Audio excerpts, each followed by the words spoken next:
हुए कहता है, नहीं बिटुआ, यक्षिणी अब मर्दों को अपना शिकार नहीं बनाती। क्यों बाबा, क्या यक्षिणी यहाँ से चली गई है जो अब वो मर्दों को अपना शिकार नहीं बनाती है? वो बूढ़ा युग के पास जाते हुए कहता है, वो गई नहीं है, शांत हो गई है। शांत हो गई है मतलब ये कि आज से 13 साल पहले उस ग्रेवयार्ड कोठी में एक लेखक बाबू रहते थे। उन लेखक बाबू को ही उस यक्षिणी ने अपना आखिरी शिकार बनाया था। तुम्हें पता है, लेखक बाबू की किसी को लाश तक नहीं मिली थी, पर उनका कमरा पूरा खून से सना हुआ था। हर जगह खून ही खून था, दीवारों पर, किताबों पर, टेबल पर, हर जगह। एक कोना ऐसा नहीं बचा था जहां पर खून ना हो। ये बात सुनकर युग डरा नहीं बल्कि उदास हो गया। अचानक से उसकी आंखों में नमी आ गई थी। बूढ़ा इस बात को भांप लेता है और युग के कंधों पर हाथ रखते हुए पूछता है, क्या हुआ बेटा? लेखक बाबू के बारे में सुनकर तुम्हारा चेहरा क्यों उतर गया? युग अपने दिल पर पत्थर रखते हुए कहता है, क्योंकि आप जिस लेखक बाबू की बात कर रहे हैं वो कोई और नहीं बल्कि मेरे पिता थे। क्या? इसका मतलब ये कि तुम वो लेखक बाबू के बेटे हो? हाँ, मैं उन्हीं का बेटा हूँ युग। बूढ़ा अपनी बात को आगे जारी रखते हुए कहता है, गांव वालों का कहना था कि उस यक्षिणी ने ही लेखक बाबू को मारा था। उसी दिन से उस ग्रेवयार्ड कोठी को बंद कर दिया गया और कोठी के बंद होने के साथ ही अमावस्या और पूर्णिमा की रात मर्दों के शिकार होने भी बंद हो गए। कुछ गांव वालों का तो ये तक कहना है कि शायद लेखक के साथ संभोग करके उस यक्षिणी की हवस मिट गई, इसलिए वो शांत हो गई। युग कुछ सोचते हुए कहता है, पर जब हवस मिट गई थी तो उस यक्षिणी ने मेरे पिता को क्यों मारा? और आपने कहा था कि संभोग करने के बाद यक्षिणी अपने शिकार के शरीर में से खून चूस लेती है, तो फिर मेरे पिता का खून कमरे में हर जगह कैसे फैला था? यक्षिणी ने उनका खून क्यों नहीं पिया? पता नहीं उसने लेखक बाबू का खून क्यों नहीं पिया। ये राज उनकी मौत के साथ ही ग्रेवयार्ड कोठी में दफन हो गया था। यक्षिणी हर शिकार के साथ संभोग करने के बाद सीधे उसे मौत के घाट उतारती थी, इसलिए हवस खत्म होने के बाद भी उसने लेखक बाबू को मार दिया होगा। पर कुछ गांव वालों का कहना था कि लेखक बाबू कई सालों से खोजबीन पूछताछ करके यक्षिणी पर कोई किताब लिख रहे थे। इसकी भनक उसे लग गई थी। एक ये भी कारण हो सकता है। और फिर अमावस्या आते ही यक्षिणी ने लेखक बाबू को मार दिया होगा। क्या वो किताब मुझे मिल सकती है? नहीं, वो किताब तो कहीं नहीं है। सुना है प्रकाशित ही नहीं हो पाई। शायद ग्रेवयार्ड कोठी में हो। क्या कहा आपने? ग्रेवयार्ड कोठी में? हाँ, ग्रेवयार्ड कोठी में। पर तुम्हें मैं एक सलाह देता हूँ, वो यक्षिणी शांत हो चुकी है तो बेहतर है उसे शांत ही रहने दो। उसके अंदर की वासना को फिर मत जगाओ, वरना पता नहीं और कितने मर्दों की जान ले ले। आप मुझे डरा क्यों रहे हैं?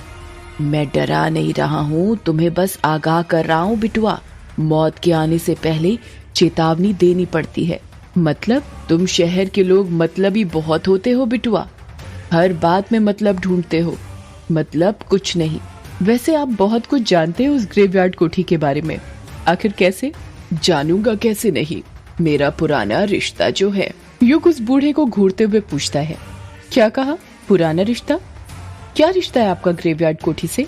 बूढ़ा बड़ी बड़ी आंखें करता हुआ कहता है, मेहंदी पथार। युग अपना मुंह फाड़ते हुए कहता है, मेहंदी पथार मतलब ये बिटुआ कि मेहंदी पथार स्टेशन आ गया है। चलो जल्दी उतर जाओ।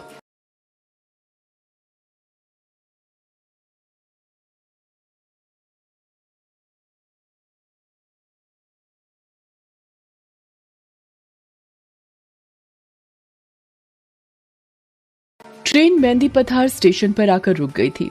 युग और वो बूढ़ा अपना अपना सामान लेकर ट्रेन से नीचे उतर जाते हैं। स्टेशन ज्यादा बड़ा नहीं था और पूरा सुनसान पड़ा हुआ था। स्टेशन पुराने जमाने का था। लाइट भी एक दो ही जल रही थी जो बार बार बंद चालू हो रही थी। ट्रेन अभी स्टेशन से निकली ही थी कि तभी युग की नजर बूढ़े के हाथ में जो झोला था उस पर पड़ती है और वो देखता है कि उसके अंदर कई सारे कमल के फूल रखे हुए थे। युग सोचने लग जाता है कि ये बूढ़ा इतने सारे फूलों का क्या करने वाला है। जैसे ही बूढ़ा स्टेशन पर उतरा था, जल्दी जल्दी कदम बढ़ाने लग गया था, जैसे उसे कहीं जाने में देर हो रही हो। युग के मन में कमल के फूलों वाली बात खटकती जा रही थी। उससे रहा नहीं जाता और वो उस बूढ़े से पूछ ही लेता है, वैसे बाबा आप इतने सारे कमल के फूलों का क्या करने वाले हैं? बूढ़ा अपने चेहरे पर मुस्कान लाते हुए कहता है, तो तुम्हारी नजर चली ही गई इन पर। बड़ी तेज नजर है। ये मेरे सवाल का जवाब नहीं हुआ बाबा, बताइए ना आप इतने सारे फूलों का क्या करने वाले हैं? अरे पूजा आने वाली है ना, उसी के लिए है ये फूल। कैसी पूजा? पूर्णिमा की पूजा। पूर्णिमा की पूजा मतलब?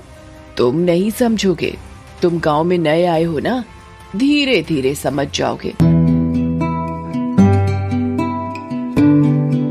युग उस बूढ़े को हैरानी के साथ घूरे जा रहा था क्योंकि उसको उसकी बातें बिल्कुल समझ में नहीं आ रही थी। युग अपनी जीन्स पकड़ते हुए कहता है, अरे शिट, इसे भी अभी आना था। क्या हुआ बेटा, बड़ी मुश्किल में लगते हो। हाँ बाबा, वो यहाँ पर कहीं वॉशरूम है क्या? बूढ़ा अपना सिर खुजाते हुए कहता है, वॉशरूम मतलब बिटवा? मतलब टॉयलेट, पेशाब घर बाबा। अच्छा ये बोलो ना तुम्हें टंकी खाली करनी है। युग चिढ़ते हुए कहता है, हाँ वही। वो तो नहीं है स्टेशन पर। पूरे देश की तरक्की हो गई पर मेहंदी पथार आज भी वैसा ही है जैसा पहले था। तो फिर मैं वॉशरूम मतलब टंकी खाली कहाँ पर करूँ? अरे इतनी सारी जगह है, कहीं भी कर दो। वैसे भी अंधेरा है, कोई नहीं देखने वाला। युग थोड़ा आगे ट्रेन की पटरी के पास चला जाता है और टॉयलेट करने लगता है। युग टॉयलेट करते हुए कहता है, वैसे बाबा आपको यहाँ से कहाँ जाना है?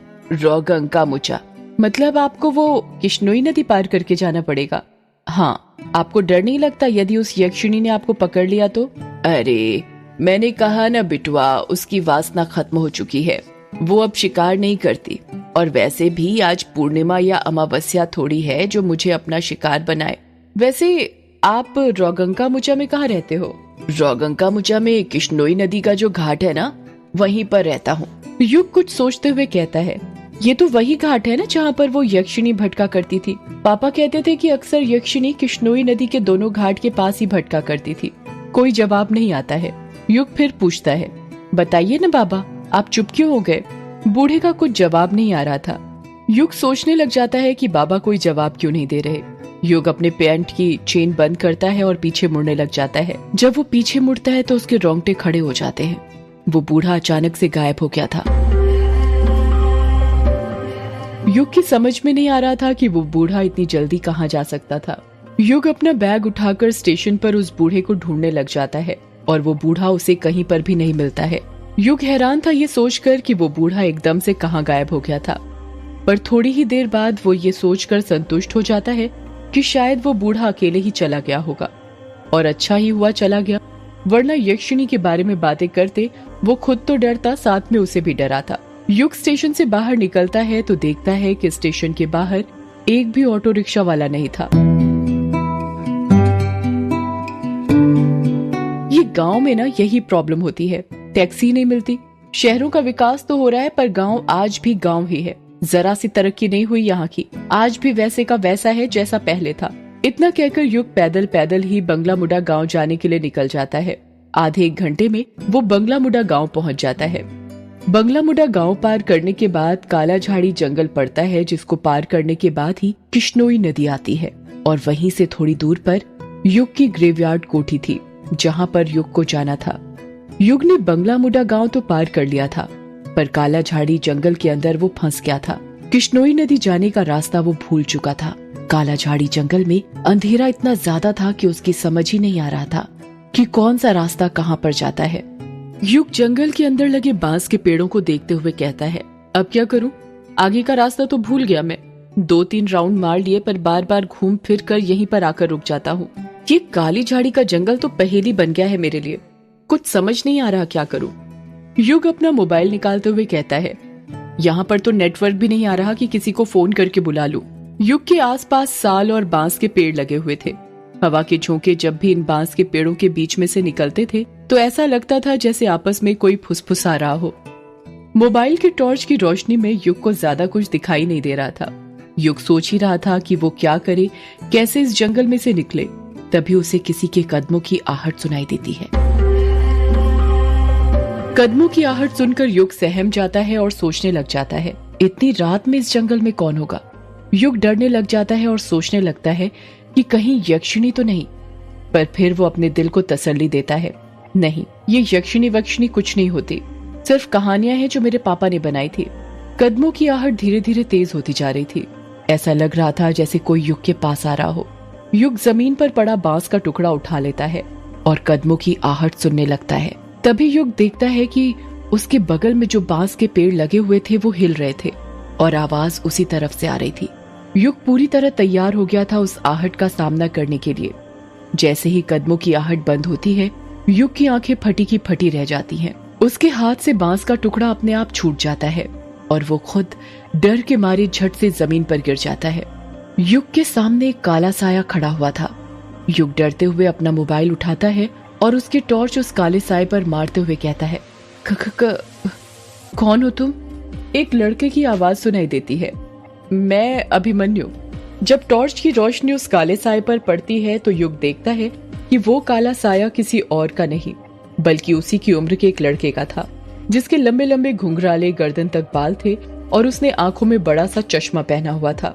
उस लड़के के हाथ में कोई डिवाइस था जिसे देखकर ऐसा लग रहा था जैसे कोई रीडिंग नापने वाला डिवाइस हो। अभिमन्यु युग की तरफ हाथ बढ़ाते हुए कहता है, उठ जाओ, नीचे क्यों लेटे हुए हो? युग अभिमन्यु का हाथ पकड़ते हुए कहता है, लेटा नहीं हूँ, तेरे कारण डर गया था। क्या कहा? मेरे कारण डर गया था? क्यों, तू डरपोक है क्या? क्या बोला तूने? इतना कहकर युग अभिमन्यु के चेहरे पर टॉर्च मारने लग जाता है। जब युग गौर से अभिमन्यु का चेहरा देखता है तो हैरानी के साथ कहता है, कहीं तुम अभी तो नहीं? युग अपनी बात पूरी करता उससे पहले ही अभिमन्यु भी युग की तरफ उंगली करते हुए कहता है, और तू युग है ना? इतना कहकर ही दोनों एक दूसरे के गले मिल जाते हैं। अभिमन्यु युग के बचपन का दोस्त था। युग अभिमन्यु के बालों को हाथ लगाते हुए कहता है, तू तो बहुत बदल गया है यार, बड़े बड़े बाल, आंखों में बड़ा सा चश्मा। अभिमन्यु कहता है, बदल तो तू भी गया है बहुत यार। ये बता कब आया और कहाँ जा रहा है तू इतनी रात में? बस आज ही आया, ये मान ले 1-2 घंटे पहले, और मैं तो अपने घर ग्रेवयार्ड कोठी जा रहा हूँ। तू बता, तू कहाँ जा रहा है इतने सुनसान जंगल में, वो भी इतनी रात में? और तूने ये बाल इतने बढ़ा के क्यों रखे हैं? एक पल तो मुझे लगा जैसे वो थी। अभिमन्यु हैरानी के साथ पूछता है, वो थी मतलब? युग बात को घुमाते हुए कहता है, छोड़ना, और तू पहले मेरे सवाल का जवाब दे। ये बता, तू इतनी रात में यहाँ पर क्या कर रहा है? मुझे तो कुछ गड़बड़ लग रही है। यार गड़बड़ वड़बड़ कुछ नहीं है। अगर मैंने बता दिया कि मैं यहाँ पर क्या कर रहा था तो तू हंसेगा, इसलिए बेहतर होगा कि मत जान। अरे नहीं हंसूंगा भाई, पहले तू बता तो यहाँ पर क्या कर रहा था? अभिमन्यु धीरे से कहता है, मैं यहाँ पर भूत पकड़ रहा था। युग को सुनाई नहीं देता और वो फिर पूछता है, क्या कहा? अभिमन्यु युग के कान में चिल्लाते हुए कहता है, भूत पकड़ रहा था यार। अभिमन्यु की बात सुनकर युग जोर जोर से हंसने लग जाता है और कहता है, तू पागल हो गया है क्या? ये कैसी बातें कर रहा है?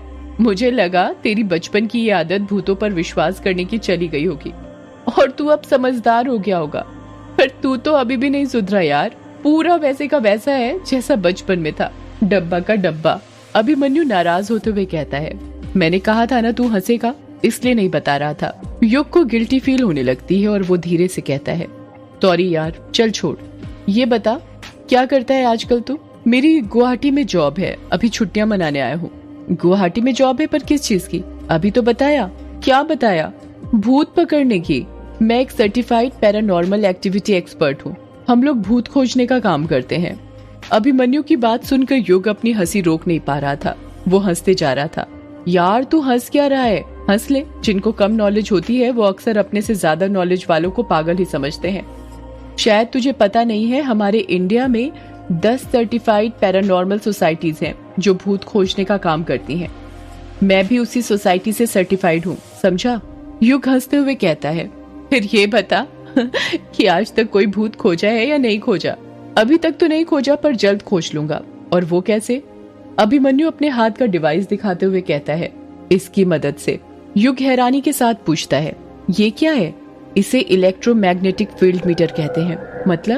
मतलब ये कि इस मीटर का इस्तेमाल एक टाइम के अंदर इलेक्ट्रोमैग्नेटिक फील्ड में होने वाले अंतर को जांचने के लिए किया जाता है।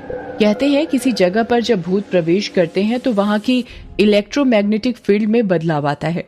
इस तरह भूतों का पता लगाया जाता है। इसमें एक अलग तरह का सेंसर भी लगा होता है जो बजता है और हमें बताता है कि हमारे आसपास कुछ अदृश्य शक्तियां हैं। युग कुछ बोलता उससे पहले ही वो इलेक्ट्रोमैग्नेटिक फील्ड मीटर बजने लग जाता है। युग हैरानी के साथ पूछता है, ये क्या हो रहा है?